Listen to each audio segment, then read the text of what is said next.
Fala aí, pessoal, sejam muito bem-vindos a Maravilha, mas sem enrolação. É o seguinte, galera, 2 semanas só de alegrias, ninguém pode reclamar, todo mundo ganhando dinheiro. Para não falar aqui que não teve nenhum probleminha, teve um problema pequeno lá no Banco do Brasil, a gente vai falar aqui também, mas em geral, todo mundo ganhando dinheiro e são 2 semanas sem susto. Então no vídeo de hoje eu também não vou vender susto, eu vou falar um pouquinho sobre o mundo, o que tá acontecendo, o que eu acho que pode acontecer. Acho que a euforia pode continuar, só que tem 4 coisas que me preocupam. Então no final do vídeo eu prometo não vender susto, mas vou mostrar as 4 coisas que me preocupam. É importante que você saiba disso. Quem vendeu os ativos e ficou de fora do mercado está extremamente arrependido. A gente também vai falar aqui. O vídeo de hoje é importantíssimo. Quem não ficar até o final louco, mas antes de eu começar você já sabe. Se inscreva aqui no YouTube batendo o sininho e me diga nos comentários. E aí, bichão, qual foi o ativo da sua carteira que mais subiu? É isso aí. Qual ativo? Cripto, Bitcoin, ouro, uma ação, fundo imobiliário? Me diga nos comentários o que subiu bastante na sua carteira nessas últimas 2, 3 semanas de alegria, sem enrolação. Então, bora falar do fechamento da semana antes das 4 coisas que me preocupam. Eu acho que o grande destaque ficou pro IFIX, que subiu, bateu recorde, todo mundo desacreditando nos fundos imobiliários, eles renasceram como uma fênix. Já o Ibovespa fechou em queda na sexta-feira, mas a semana foi muito positiva. Dê uma olhada aqui no gráfico, olha só. Nós saímos lá dos 136 mil pontos para 139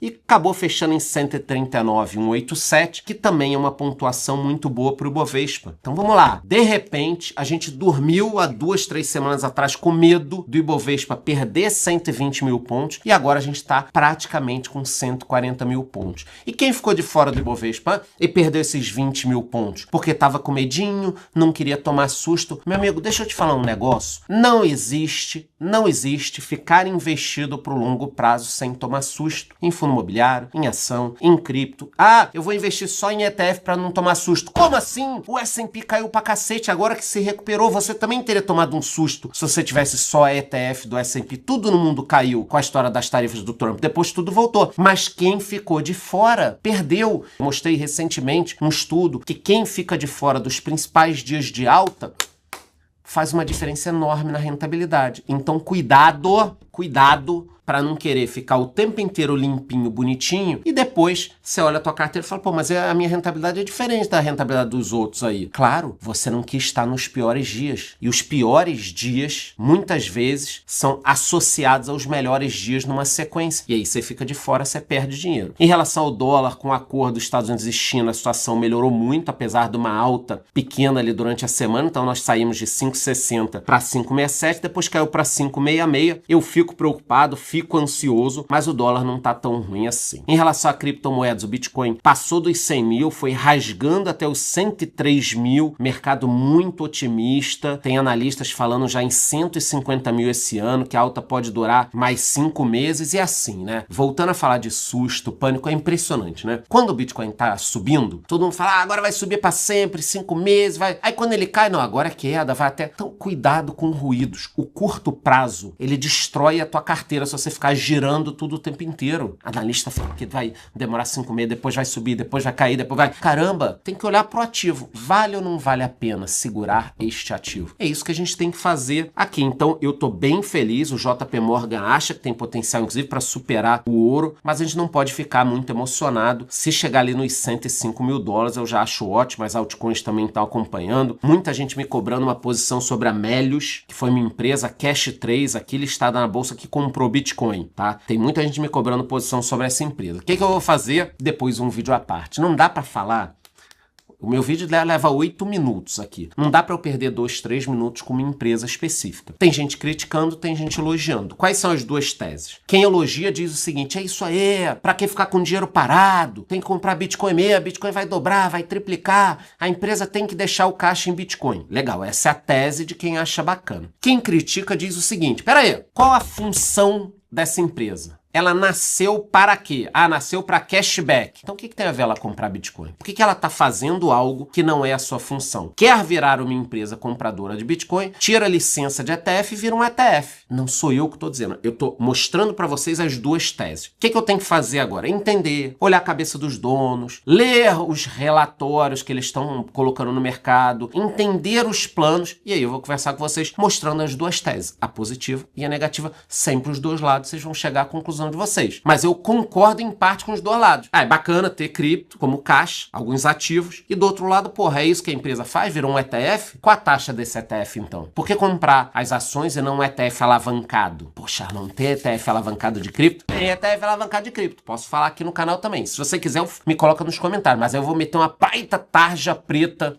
na capa do vídeo, que se eu falo aqui de ETF alavancado, dizendo que não é uma recomendação, no dia seguinte tá todo mundo comprando, só porque ele pode subir 3, 4 vezes a mais. Aí depois quando cai vocês reclamam. Então é um papo de maluco aqui. Mas acho que eu posso fazer um videozinho com ETFs alavancados. É só colocar uma tarja preta, talvez vocês consigam se comportar. Solto o vídeo mais tarde, depois de 10 da noite, né? Um horário restrito. Se vocês quiserem isso, coloquem aí nos comentários. Em relação ao ouro e petróleo, será que a febre do ouro acabou? Muita gente achando que acabou. Eu não acho que acabou. O ouro tá só tendo uma realização natural. No ano ainda tá subindo muito, nos últimos 6 meses ainda tá subindo muito. E o petróleo teve uma forte queda por causa do possível acordo nuclear entre Estados Unidos e Irã. O petróleo tá aí na faixa dos $65, é um patamar muito interessante e bom para a inflação mundial. Então, em relação aos ativos é isso. Ibovespa, dólar, petróleo, ouro, cripto, tudo aqui em um minutinho eu já falei. Já os destaques da semana no noticiário, foi uma semana muito positiva em alguns aspectos. E depois eu vou falar as 4 coisas que me preocupam no final do vídeo. Bom, começando pela Argentina, olha que loucura. A inflação ao consumidor desacelerou para 2,8 em abril. Poxa, mas 2,8 não é muito? Cara, se fosse aqui no Brasil, ia ser um desespero total. Total. Mas na Argentina, 2,8 não é nada. Era a inflação no dia em alguns momentos. Literalmente. Então o Milei conseguiu tirar uma inflação lá de 2 dígitos para uma inflação de 1 dígito. E 1 dígito pequenininho. Olha só que loucura. Lá atrás, na posse dele, 25%. Ele soltou os preços aqui, mas antes também já tinha sido 12% com o Fernandes. Agora a inflação caiu para 2,8%. Olha só. Anualizada, saiu de quase 290 para 47. E se continuar nesse ritmo de 2 e pouco, 2 e pouco, 2 e pouco, caramba, daqui a pouco vai estar a 20%,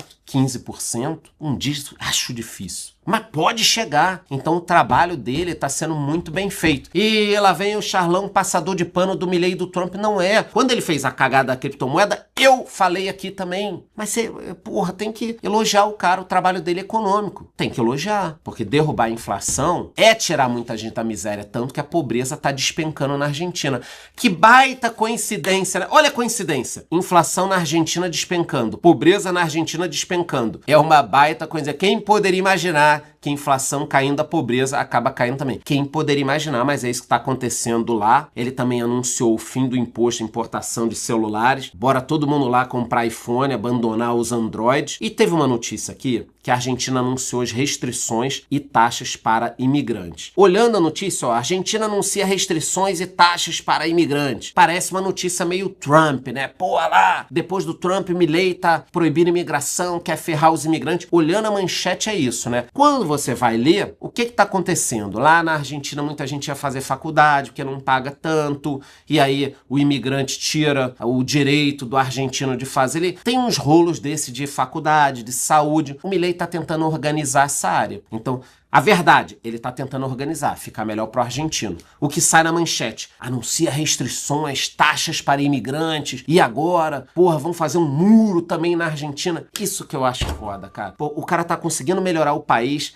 e a mídia tenta colocar lá. Aí eu vejo alguns criadores de conteúdo, olha, a Argentina tá igual aos Estados Unidos, estão dificultando, querem barrar a entrada de imigrante, não querem barrar nada. Mas olhando só a manchete, fica um negócio complicado. Indo para a Europa, vocês sabem que precisa acabar a guerra. A Europa endureceu as críticas ao Putin, colocou mais ameaças de sanções. O Zelensky decidiu não ir à reunião, o que também já não é bom. Então a guerra precisa acabar. A guerra precisa acabar, que o preço da energia ele pode cair. Os países europeus estão querendo investir muito em armamento, o que é complicado, o que precisa investir em outras coisas. Quer dizer, a guerra precisa acabar. São anos e anos já de guerra, gente. Não começou ontem. Vai durar mais quanto tempo? 5 anos, 10 anos? Vai virar igual a guerra da Síria, que parece que acabou, mas não acabou. Isso é complicado. Isso é muito complicado. Então, na Europa, a primeira coisa que eu falo é: a guerra precisa acabar. Precisa acabar mesmo. Já na parte econômica, a economia da zona do euro cresceu abaixo do esperado. O emprego está conseguindo se manter, mas a economia em si está crescendo abaixo do esperado. O PIB do Reino Unido cresceu 0,7, mas é muito pouco ainda, muito pouco. A taxa de desemprego até subiu um pouquinho, mas isso é preocupante. Inflação anual na Espanha mantida em 2,2. Inflação na França permanecendo estável. Então, guerra tem que acabar. Economias crescendo pouco, mas a inflação não está subindo tanto. Todo mundo tinha medo que com as tarifas do Trump pudesse dar uma alta na inflação. Pode ser que a gente tenha isso, mas por enquanto não tivemos uma inflação tão grande, o que é bom. O mundo não vai suportar uma onda nova de inflação. Guardem isso que eu tô falando, não vai suportar, porque teríamos que elevar os juros, todos os países estão endividados, todas as pessoas estão endividadas, todas as empresas estão endividadas. Cara, uma nova rodada de juro muito alto que nem tá no Brasil, os países não vão aguentar. O que a gente precisa agora é de redução da taxa de juros. E a União Europeia quer também estar brigando ali por uma redução nas tarifas com os Estados Unidos. Isso aqui provavelmente nos próximos 60 dias vai ser resolvido. As bolsas da Europa subiram com otimismo do fim dessa guerra comercial. Então acho que a hora que resolver esse lance da guerra comercial, a situação vai melhorar bastante. Eu torço para que no final da história, quando passarem a régua, vamos olhar as tarifas antes do Trump e vamos olhar as tarifas depois do Trump. Eu torço para que depois dele nós tenhamos uma redução de tarifas. Que toda essa briga que ele está fazendo, essa confusão, seja para no final da história não é criar novas tarifas, é reduzir as tarifas. Pô, Charlão, não tô entendendo nada. Ele está criando tarifas, você está falando que ele está querendo reduzir tarifas? Bom, a gente não sabe dos planos. Será que ele não jogou uma bomba em cima da mesa? Vou tarifar todo mundo. Aí foi todo mundo para a mesa. Aí ele está tirando as tarifas americanas. E daqui a pouco ele não vai colocar as dele. E aí o nível de tarifas mundial vai acabar descendo. Pode ser uma possibilidade. Em 60 dias a gente vai ter uma ideia mais clara. Em 1 ou 2 anos os estudos vão começar a sair. Pô, demora tanto assim? Infelizmente demora, as coisas não são tão rápidas. Japão tem alguns problemas, inclusive eu queria falar de um específico. A economia está encolheu mais do que o esperado. A indústria está puxando reduções no reajuste salarial, porque pô, não dá para aumentar com o país crescendo pouco. As bolsas da Ásia fecharam em baixa, justamente por causa dos dados fracos do Japão. E eles ficam pensando, poxa, mas Japão, o que está acontecendo? Eu não entendo, era tão bom, estava crescendo, ia passar a economia americana. Para quem não sabe, quando eu estudei economia, na década de 90, parece que foi ontem, na década de 90, o país queria passar a economia americana, mesma coisa que a gente escuta hoje da China, escutava do Japão. Japão vai passar a economia americana, e toyotismo, e a economia americana está atrasada, e Japão vai engolir os Estados Unidos, o relógio é japonês, o walkie-talkie é japonês, o Walkman é japonês. Produção, coloca na tela aí um Walkman, porque ninguém deve saber o que é. Coloca aquele amarelo da Sony aí. Pronto, tá vendo? Isso aí era tudo japonês. Hoje em dia é chinês. Então vocês estão vendo que, na minha opinião, esse aqui é o grande problema. A população no Japão, ela tá diminuindo. Com maior queda na história, a população do Japão encolhe pelo 14º ano consecutivo. Então não é só por isso que a economia japonesa tá indo mal. Mas caramba, a gente tá indo para quase 15 anos de redução da população. Vocês acham que vai ficar tudo bem? Não vai ficar tudo bem. E como é que você faz agora? Obriga as pessoas a terem filho? Eu tenho uma teoria que eu ando estudando muito para gravar um vídeo de por que as pessoas deixaram de ter filhos nos países ocidentais. Ah, Charlão, eu sei por causa disso, daquilo, de brinquedo de borracha, que a mulherada brincou tanto, que agora tá nascendo até bebê reborn, de tanto que elas brincaram com isso. Não é isso. Não é isso. Não tem nada a ver com isso. Eu tenho uma teoria de por que o Ocidente está tendo menos filho. E não é a teoria da conspiração. É teoria baseada em números, estudos, estatísticas. E depois eu vou gravar um vídeo sobre isso. No Japão a gente já está vendo o resultado. Não nasce gente, morre gente, envelhece, famílias menores. E aí? E a pica da Previdência? Como é que vai ficar? Indo para a China agora, mas depois eu prometo esse vídeo dos filhos no Ocidente. A China está definindo novas estratégias para expandir a economia digital com inteligência artificial. Eles também estão precisando crescer como todo mundo. E uma notícia extremamente positiva. Estados Unidos e China anunciaram redução nas tarifas por 90 dias. Vocês lembram? Há 4, 5 semanas. Na verdade, há um mês a gente teve a confusão das tarifas. Uma escalada bizarra. Começou com 10%, 25%, 50%, 104%. E da parte dos Estados Unidos chegou a 145%. E da parte da China chegou a 125%. Agora, os americanos desceram para 30% e os chineses para 10%. Então, qual é o acordo aqui? Como é que ficou a brincadeira? 90 dias buscando um acordo permanente, mas não vão continuar com aquela tarifa gigante. Redução mútua de tarifas, Estados Unidos de 145 para 30, China de 125 para 10. Então, toda aquela confusão, sobe, pum, caiu. 90 dias agora. Estou acompanhando. Charlão, e se subir, e se cair, qual o acordo? Bicho, vai tocar tua vida. Você é Uber, vai fazer mais corrida, você é médico, vai atender mais. A função de procurar notícia, de estabelecer o que importa, você deixa comigo e vem ver meus vídeos. Por isso que é importante você se inscrever aqui no YouTube. Tem algum botão em algum lugar aqui embaixo para você se inscrever.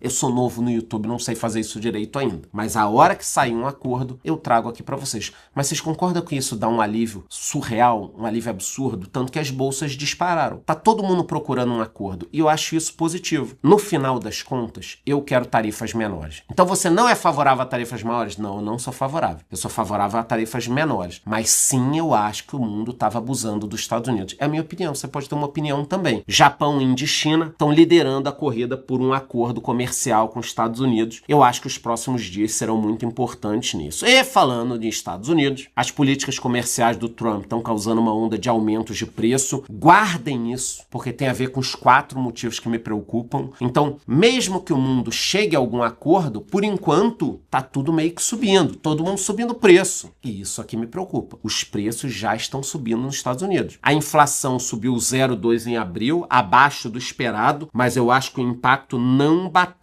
direito. As vendas também registraram alta, o que para a inflação é ruim, e por isso o Fed, que é o banco central deles lá, está comprometido com a meta de inflação, talvez não reduza o juro ainda. Nós precisamos da redução do juro americano. Se você não entende de economia ainda, acompanha meus vídeos há pouco tempo, eu vou te explicar um negócio. A hora que o juro americano cair, ou tiver uma ameaça que ele pode cair, os ativos vão subir muito. Já estão subindo por causa disso, tá? Porque eles vão precificando antes. Mas no primeiro sinal de queda forte, os ativos vão subir mais ainda. Ibov é 150 mil, S&P vai subir mais 5, 10%, vai ser uma festa do caramba. Depois cai de novo. Mas na hora que o juro americano apontar para baixo, a coisa vai melhorar. Só que se a inflação subir, não tem nenhum apontamento para baixo. Pode ser até o contrário. Então a economia americana precisa esfriar um pouquinho. Olha só, precisa esfriar para o juro cair. E o Trump, do outro lado, ele anda viajando e tentando levar dinheiro para investimentos nos Estados Unidos, o que é muito positivo para a economia americana. Ele, inclusive, teve no Oriente Médio, foi uma visita focada em inteligência artificial e investimentos nos Estados Unidos, e foi muito bem sucedida, com trilhões de dólares em investimento. Malandramente, eu acho que o Trump meio que fez um combinado com o Netanyahu e ele não foi para Israel, foi para outros países árabes. Por quê? Para não causar confusão. Deixou Israel de lado, foi lá Catar, Arábia Saudita, conversou com todo mundo, inclusive alinhou planos de paz que podem sair, falou de novo dos acordos de Abraão. Depois eu falo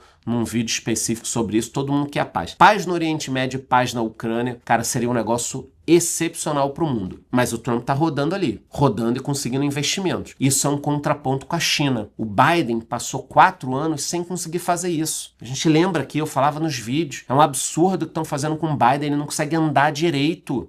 O Trump, apesar da idade, é um monstro nisso. Viaja pra lá, pra cá, aí chega nos Estados Unidos de madrugada, aí você pensa, pô, caramba, o cara com quase 80 anos, de madrugada, chegou não sei de onde, vai assistir o UFC ao vivo. O próprio Dana White, um dos donos lá do UFC, um dos criadores, aquele que comprou depois, vendeu, né? Ele é um dos caras que toca, né? Mas ele é sócio do UFC. O Dana White todo mundo conhece. Ele disse que o Trump liga pra ele de madrugada, aparece sem avisar e tal. O cara é uma máquina rodando. O Biden não. Então, também durante os anos do Biden, a China conseguiu ganhar mercado que os americanos não iam. O presidente tem que visitar. O Lula não tá rodando aí o mundo?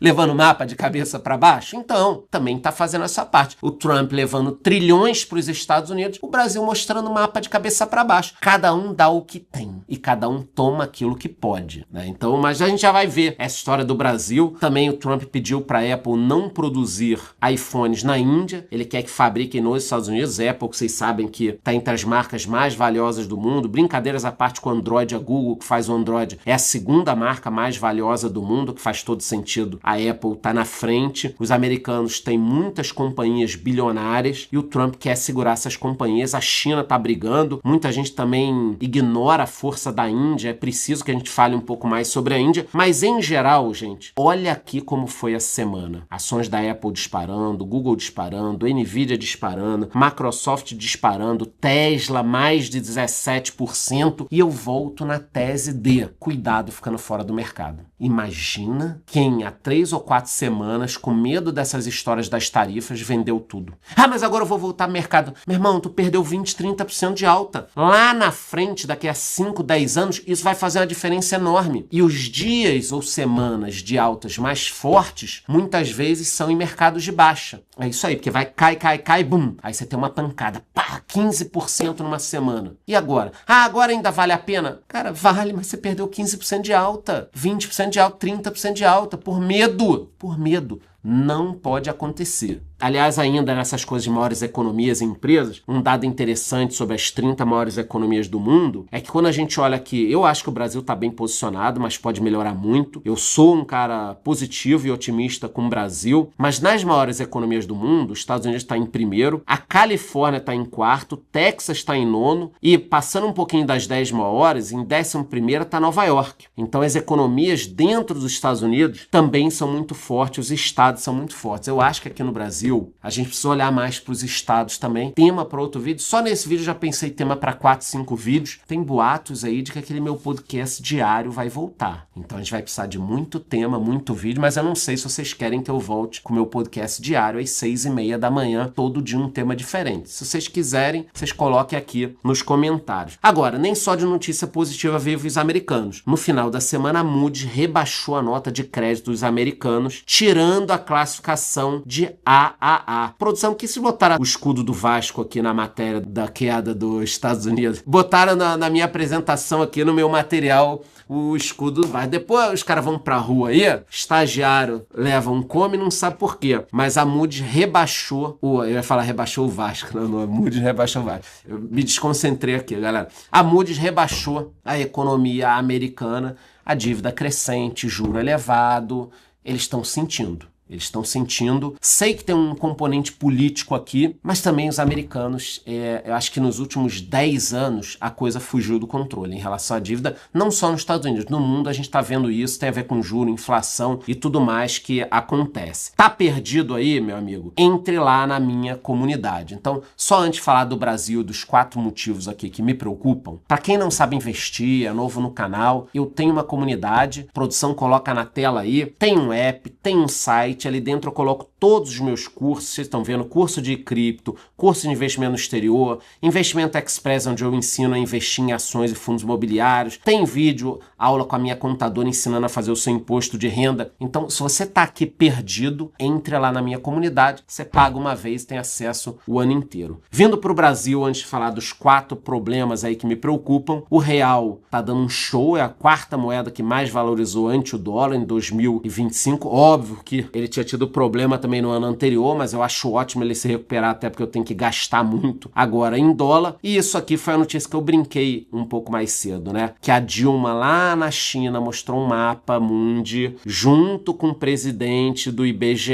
Márcio Pockmann, do Brasil aqui no centro do mundo e o mundo de cabeça para baixo. Isso para mim é uma coisa icônica, não é à toa, não é uma brincadeira. Os caras estão virando mapa de cabeça para baixo, querendo mudar a cor da camisa do Brasil de futebol. Será que isso não tem a ver um pouco também com a história do INSS, de fraude, de roubalheira? Porque chamou atenção. Então, enquanto mais de 1 milhão de pessoas aparentemente estão sendo roubadas, você aparece com o mapa de cabeça para baixo, vira meme. Aí eu liguei num canal grande de notícias que começa com G, vocês podem colocar nos comentários aqui, eu não quero falar o nome, e tava todo mundo falando dessa matéria. Ai, porque a Dilma isso, a Janja aquilo e tal. E aí eu pensei, por que eles estão falando disso e não estão falando do roubo dos velhinhos? Ah, porque às vezes é exatamente isso que querem. Olha eu aqui falando do mapa de cabeça para baixo e não da Previdência. Isso é meio teoria da conspiração, mas acho que faz muito sentido. A Janja criticou lá na China o TikTok, encontro com Xi Jinping. Eu acho esse ponto também importante, porque a Janja, pelo que eu li, meio que reclamou, né, que a direita tem muita voz aqui no TikTok. Pô, mas o que ela quer então? Que não tenha voz? O que ela quer? Ah, a direita tem muita voz. O que ela quer? E aí vocês vão entender que tem um ponto aqui a ver com isso, numa das 4 preocupações que eu vou mostrar no final do vídeo. Uma preocupação real também é a gripe aviária, isso de tempos em tempos acontece, tem que ter calma, mas o Brasil tá tendo problemas com isso. É um item importante de exportação, importante na economia. Vocês estão vendo que em relação à China, por exemplo, o Brasil exporta muito frango para lá, passando até Estados Unidos, União Europeia, sai do Paraná, sai de Santa Catarina, sai do Rio Grande do Sul, é um item de extrema importância, tá? Então vamos ficar ligados nessa gripe aviária, porque o agro já tá com problema, a gente não precisa de um problema a mais, mas o Brasil é belíssimo nisso, eu tenho certeza que vão resolver. O cenário político é mais complicado, se na TV não fala aqui, eu vou falar. Tivemos um escândalo enorme, já está batendo na popularidade do Lula, ele tá com medo disso daqui, a população tá envelhecendo, a gente já tem um problema mesmo sem fraude, a população tá envelhecendo demais, a idade aumentando, o que é bom também, as pessoas estão vivendo mais, só que já existe um déficit contratado no INSS, vocês estão vendo aí, a cada ano o déficit vai aumentar, e a gente tá tendo roubo agora, fraude. E aqui, não é que, você tá acusando? Não, não é que eu tô acusando, os dados estão públicos aí. Quer dizer, de um lado, você já tem um problema, que eu acho bom, as pessoas estão envelhecendo, mas é um problema para a Previdência. Do outro, já vai faltar dinheiro, já iria faltar muito dinheiro. Agora estão roubando, porra, aí ferrou. Aí ferrou. Mas o que as pessoas estão falando? Da Janja, do TikTok, do mapa de cabeça para baixo, da CPI das bets. Tinha morrido esse história da CPI das bets, agora voltou, depoimento, tudo. Será que também não é para ofuscar o INSS? Então a CPI das bets chamou a Virgínia, chamou outros influenciadores. Eu sou favorável a chamar todo mundo. Mas, cara, esse papo tá um ano. Agora, do nada, do Neide, chamaram a Virgínia, maior influenciadora do Brasil, para depor. Por quê? Na semana do INSS. Deve ter a ver. Eu sei que tem projetos para banir publicidade das bets, até em estádios. Mas como é que você vai proibir a publicidade se 18 dos 20 maiores clubes do Brasil tem bet como patrocinador? Até o Vasco tem uma bet, quer dizer, tem gente querendo patrocinar o Vasco. O nome do campeonato brasileiro tem a ver com apostas. Então como é que você vai acabar, banir e tudo mais? É complicado. Lembrando que eu não vou defender apostas esportivas, mas acho que a gente tem que diferenciar o tigrinho e cassino online de aposta esportiva. Porque no tigrinho você sempre vai perder. Na aposta esportiva tem a ver com o jogo. Volto a dizer, não estou defendendo apostas, mas é importante que a gente divida em duas. Vocês concordam comigo? Tigrinho, cassino online, você joga com algoritmo. Apostas esportivas, você está apostando num jogo que realmente está acontecendo. Então são coisas aqui muito diferentes. E para fechar o Brasil, saiu a notícia aí, o Banco do Brasil divulgando o resultado, as ações despencando, foi péssimo. E eu vou deixar nos cards um vídeo completo sobre o tema, onde eu falo ali em 10 minutinhos o que realmente está acontecendo. Bom, falei rapidinho, já estamos com 7 minutos e 15 de vídeo aqui. O que eu quero falar sobre as 4 pontos que me preocupam dentro de toda essa felicidade? Não quer susto, fecha o vídeo, tchau, mas você deveria assistir. Então, qual o cenário atual dos investimentos, que é a minha área? Bom, o Copom reforçou na ata o fim do ciclo de apertos da Selic. Então isso agradou o mercado, a ata do Copom agradou o mercado, a desaceleração da inflação agradou o mercado, redução na expectativa de novas altas, tanto nos Estados Unidos quanto no Brasil, agradou o mercado, trégua tarifária entre os Estados Unidos e a China também agradou o mercado, e o Lula e o Xi Jinping reforçando a parceria, que pode ser muito bom para o agro, agradou o mercado. Então as notícias da semana foram extremamente positivas, que bom! E aí você que está investindo há 1, 2, 3 anos, começa a perceber o seguinte, caramba, 2, 3 semanas ruins, 2, 3 semanas boas, 2, 3 semanas ruins, 2, 3 semanas boas. Charlão, há quanto tempo é assim? Olha, eu acompanho o mercado há quase 35 anos, porque eu fui meio precoce na economia, tenho 48, com 12, 13, já ficava lendo jornal ali, gostava de, minha mãe me levava no banco, eu pegava os cupõezinhos do banco, brincava com cheque, eu sempre gostei disso, de economia. Sempre foi assim. Na década de 90, crise da Rússia, dos tigres asiáticos, dívida, México, Brasil, desvalorização, sempre tem crise. Você não pode ficar tão preocupado. E aí o Ibovespa encostou nos 140 mil pontos, chegou a 139 mil pela primeira vez, já se fala em 150 mil, a gente vê aqui que nos últimos 6 meses quase 10% de alta. Os fundos imobiliários renovaram a máxima, quase 10% de alta também em 2025, olha só o gráfico, 8,93%. E o Brasil, de certa forma, começa a voltar para o cenário mundial, já com foco nas próximas eleições. Tanto que o JP Morgan elevou a projeção do PIB. O que me preocupa, eu vou mostrar agora. Então, de um lado, um cenário muito positivo, do outro, alguns problemas. A conclusão é que você pode entender o curto prazo, mas você precisa saber que ele é cheio de ruído. O seu foco é no longo prazo, a não ser que você tenha 90 anos de idade, aí depois a gente conversa em box. Alguns anos atrás, o cenário era de desespero, pandemia e início da guerra, agora as coisas começam a acalmar. Um novo dado ruim, uma fala de uma autoridade, uma crise inesperada, pode virar o humor das pessoas da economia. E isso é normal, você tem que conviver. Tudo isso. Agora vamos lá. Quais são as 4 coisas que me preocupam? E eu vou deixar aqui de novo o QR Code da minha comunidade, o link aqui embaixo. Lá eu falo melhor, tem aulas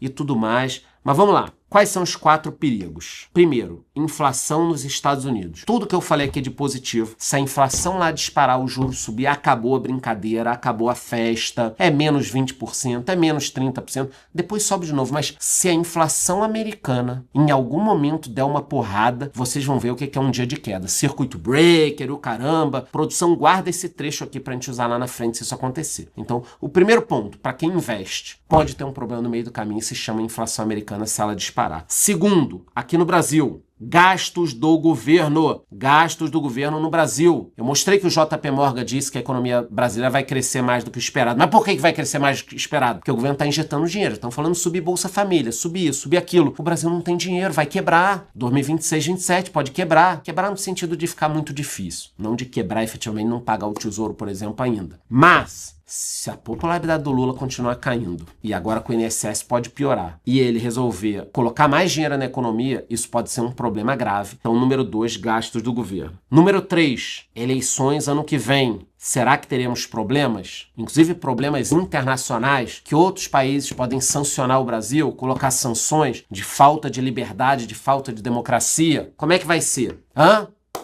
Vão censurar canais, pessoas. Será? Será que o Brasil vai avançar ou retroceder na democracia? Isso também vai pesar, porque a hora que começar uma campanha, tirou um candidato, tirou outro, censurou influenciadores, tudo, bate nos investidores estrangeiros, os caras vão tirar o dinheiro, o dólar vai disparar, a inflação vai subir. Então, isso também me preocupa. Pode colocar no seu radar. E por último, guerras, né, galera? Guerras aí não tem o que fazer. Índia e Paquistão, Irã, Rússia, invadir mais algum país. Isso tudo pode acontecer. Então, em meio à festa que eu também tô vivendo, tô feliz, tô ganhando dinheiro, eu só queria deixar claro 4 coisas que estão no meu radar no campo negativo, que se acontecerem, é um quebra-mola, a gente vai passar, dar uma sacudida e depois vai. O importante é focar no longo prazo. Pare de se emocionar no curto prazo, porra. Continua aqui, a gente vai ver no curto prazo. Mas o curto prazo, pra mim, vocês sabem qual é a função do curto prazo, na minha opinião? E de tanto ruído? E por que eu adoro o ruído? Porque é nessas horas que nós fazemos as melhores compras. Com o tempo, você vai adorar, tirando tragédia e tal, você vai adorar uma semaninha com o mercado complicado, com tudo caindo, com Bitcoin despencando, com Bolsa Americana caindo, com todo mundo desesperado. Com o tempo, você vai aprender a curtir esse momento, assim como eu consigo fazer hoje em dia. Então, mostrei aqui o que está acontecendo no mundo, o que está bonito, o que me preocupa, e antes de ir embora, você já sabe. Entre na minha comunidade, não se sinta sozinho, se inscreva aqui no YouTube batendo no sininho, e eu tô pensando em voltar com um podcast diário, e me diga aí nos comentários. E aí, bichão, qual foi o ativo que mais subiu na sua carteira? Me diga aí, foi ação, fundo imobiliário, uma cripto, ouro, foi o tigrinho, o que mais subiu na sua carteira? Me diga aí. É isso, gostou? Curte o vídeo, curte o canal, continue até a próxima.